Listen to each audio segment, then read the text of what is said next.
नारायणं नमस्कृतं नरं चैव नरोत्तमं देवीं सरस्वतीं व्यासं ततो जय मुदीरे। तो स्वागत है सभी दर्शक साथियों का, सभी भक्तों का आपके अपने YouTube चैनल रामकृष्ण जी शिवम स्टूडियो में। मैं रामकृष्ण शास्त्री आगरा से आप लोगों के बीच में धार्मिक कथा, व्रत कथा, मासिक कथा यानी महीने की कथा और अन्य जानकारी लेकर के आता रहता हूं। आशा करता हूं आप सभी स्वस्थ होंगे। माँ भगवती लक्ष्मी मैया की कृपा आपके ऊपर हमेशा हमेशा बरसती रहेगी और आपकी मनोकामना पूर्ण होती रहेगी। चलिए आज बात करते हैं वैशाख मास के 15वें अध्याय की कथा। और ये प्रसंग पद्म पुराण के खंड 5 से अध्याय 154 से लिया गया है और इसमें बहुत ही महत्वपूर्ण चर्चा की गई है। ये चर्चा शायद आप लोगों के लिए लाभकारी होगी और इस कथा को आप ज़्यादा से ज़्यादा लोगों तक शेयर जरूर करें और पुण्य के भागीदार बने। चलिए कथा शुरू करने से पहले एक निवेदन और कर देता हूं कि अभी तक चैनल को सब्सक्राइब नहीं किया तो प्लीज चैनल को जरूर सब्सक्राइब करें। कथा का प्रसंग रहेगा मंदिर में पुराणों की कथा कराने और सुपात्र को दान देने से होने वाली सदगति के विषय में एक उपाख्यान तथा गोपी चंदन के तिलक की महिमा आज का विषय रहेगा। बहुत ही महत्वपूर्ण विषय है और बड़ा ही आनंददायक विषय है, आप इसे पूर्ण सुनिए। चलिए ज़्यादा समय नहीं लेते हुए प्रारंभ करते हैं। महादेव जी कहते हैं, नारद जी इस विषय में विज्ञ पुरुष एक प्राचीन इतिहास कहा करते हैं। इस इतिहास में अत्यंत पुरातन, पुण्यदायक और पापों को हरने वाला शुभ कारक देवर्षि ब्रह्मपुत्र संत कुमार ने लोक पितामह ब्रह्मा जी को नमस्कार करके मुझे यह उपाख्यान सुनाया था। संत कुमार बोले, एक दिन के धर्मराज से मिलने गया था। वहां उन्होंने बड़ी प्रसन्नता और भक्ति के साथ नाना प्रकार की स्तुति द्वारा मेरा सत्कार किया और उसके बाद मुझे सुखमय आसन पर बैठने के लिए कहा। बैठने पर मैंने वहां पर एक अद्भुत बात देखी कि एक पुरुष सोने के विमान पर बैठ करके वहां आया। उसे देख करके धर्मराज बड़े वेग से आसन से उठ खड़े हुए और आगंतुक का दाहिना हाथ पकड़ करके उन्हें अर्घ आदि के द्वारा उसका पूर्ण सत्कार किया। तत्पश्चात वे उससे इस प्रकार बोले कि धर्म ने कहा कि धर्म ने, दृष्टा महापुरुष तुम्हारा स्वागत है, मैं तुम्हारे दर्शन से बहुत प्रसन्न हुआ। मेरे पास बैठो, मुझे कुछ ज्ञान की बातें सुनाओ। इसके बाद उस धाम में जाना, वहां ब्रह्मा जी विराजमान है। सनत कुमार कहते हैं कि धर्मराज के इतना कहते ही एक दूसरा पुरुष उत्तम विमान पर बैठा हुआ वहां आ पहुंचा।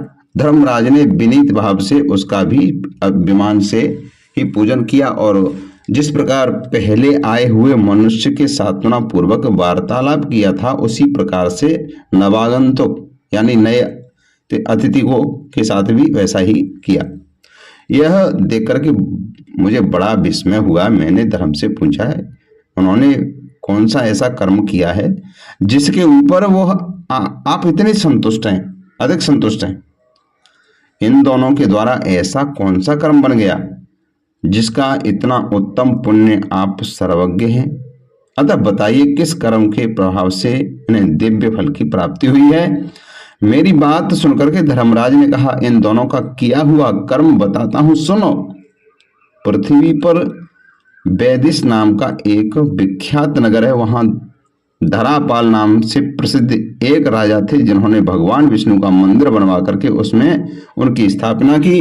उस नगर में जितने लोग रहते थे उन सबको उन्होंने भगवान नाम का दर्शन करने के लिए आदेश दिया। गांव के भीतर बना हुआ विष्णु जी का मंदिर बहुत ही सुंदर और लोगों से ठसाठस भर गया। तब राजा ने पहले ब्राह्मण आदि के समुदाय का पूजन किया, फिर उन्होंने महाबुद्धिमान नरेश ने इतिहास पुराण के ज्ञाता एवं श्रेष्ठ द्विज को यानी ब्राह्मणों को, जो विद्या में भी श्रेष्ठ थे, या वाचक बनकर के उनकी विशेष रूप से पूजा की। फिर क्रमशः गंध पुष्प आदि उपचारों से पुस्तक का भी पूजन करके राजा ने वाचक ब्राह्मण से विनय पूर्वक कहा, द्विज श्रेष्ठ, मैंने जो यह भगवान विष्णु का मंदिर बनवाया, इसमें धर्म श्रवण करने की इच्छा से चारों वर्णों के समुदाय एकत्रित हुए हैं। अतः आप पुस्तक वांचिए। इस समय से जो स्वर्ण मुद्राएं उत्तम जीविका वृत्ति के रूप में ग्रहण कीजिए और 1 वर्ष तक प्रतिदिन कथा कहिए।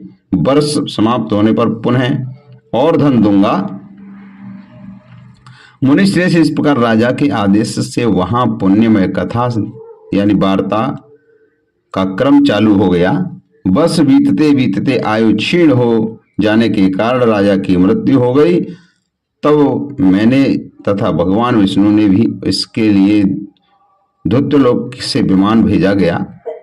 ये जो दूसरे ब्राह्मण यहाँ आए थे, इन्होंने सत्संग के द्वारा उत्तम धर्म का श्रवण किया था। श्रवण करने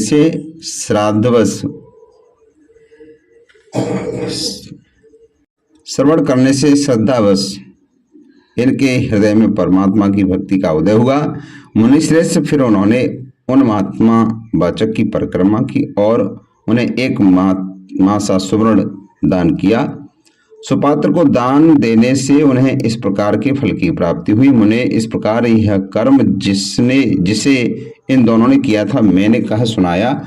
महादेव जी कहते हैं जो मनीष पुरुष इस पुण्य प्रसंग का माध्यम श्रवण करते हैं उनकी किसी जन्म में कभी दुर्गति नहीं होती है।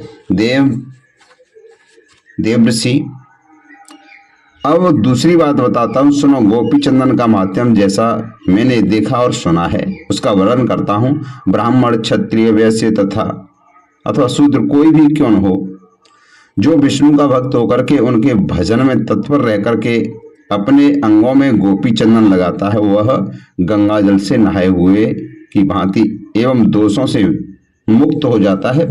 कल्याण की इच्छा करने वाले वैष्णव ब्राह्मणों के लिए गोपी चंदन का तिलक धारण करना विशेष रूप से कर्तव्य है। ललाट में दंड के आकार का, वक्षस्थल पर कमल के सदृश और बाहुओं पर मूल भाग में बांस के पत्ते के समान तथा अन्यंत्र दीपक के तुल्य चंदन लगाना चाहिए अथवा जैसी रुचि हो उसी के अनुसार भिन्न भिन्न अंगों पर चंदन लगाएं। इसके लिए कोई खास नियम नहीं है। गोपी चंदन का तिलक धारण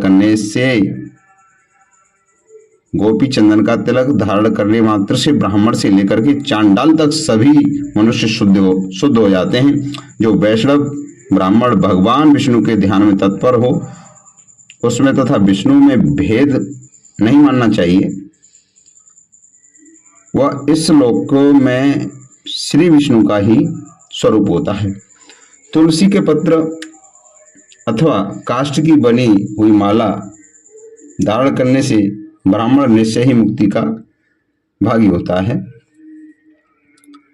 मृत्यु के समय भी उसके ललाट पर गोपी चंदन का तिलक रहता है। वह विमान पर आरूढ़ हो विष्णु के परम पद को प्राप्त होता है। नारद जी कलयुग में जो नरश्रेष्ठ गोपी चंदन का तिलक धारण करते हैं उनकी कभी दुर्गति नहीं होती है। ब्राह्मण इस पृथ्वी पर जो शराबी हैं, स्त्री और बालकों की हत्या करने वाले और अगम्या स्त्री के साथ समागम करने वाले देखे जाते हैं, वे भगवत भक्तों के दर्शन मात्र से पाप मुक्त हो जाते हैं। मैं भगवान विष्णु की भक्ति के प्रसाद से वैष्णव हुआ हूँ। तो आज की कथा भी यहीं विराम लेती है और मिलते हैं कल की नई कथा के साथ, नई जानकारी के साथ। तब तक के लिए जय श्री राधे कृष्णा, जय श्री श्याम। और अभी तक आपने चैनल को सब्सक्राइब नहीं किया तो प्लीज चैनल को जरूर सब्सक्राइब करें, बेल को प्रेस करके रखें जिससे नोटिफिकेशन सबसे पहले आपको मिले। जय श्री राधे कृष्णा, जय श्री श्याम।